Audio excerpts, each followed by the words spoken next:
هر کسی که به زندگیت وارد می شود درسی برایت دارد.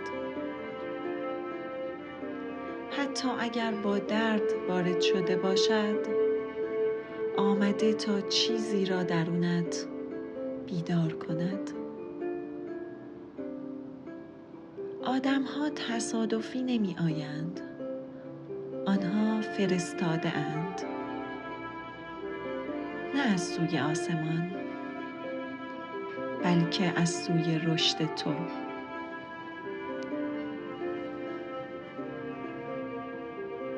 هیچ کس به صورت تصادفی وارد زندگیت نمی شود.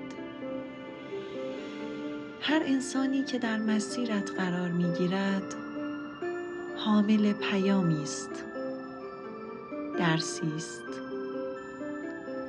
یا پلی است برای عبور تو از مرحله ای به مرحله ای دیگر.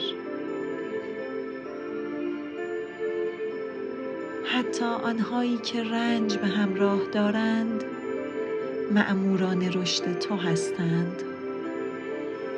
آمده اند تا بخشی از وجودت را بیدار کنند، زخمی را نشان دهند یا نوری را در درون تو روشن کنند که پیش از آن خاموش بوده. نباید از حضور کسی در زندگیت خشمگین باشی یا از رفتن کسی غمگین. آنان نه از روی تصادف بلکه با دلیلی عمیق‌تر به سوی تو آمده اند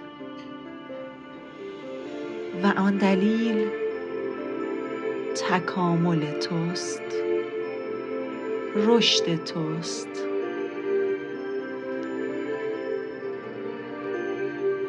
درک این قانون تو را از رنج آزاد نمی کند، اما درون آن رنج معنا می آفریند و معنای درست همان چیزی است که روح تو برای زنده ماندن به آن نیاز دارد.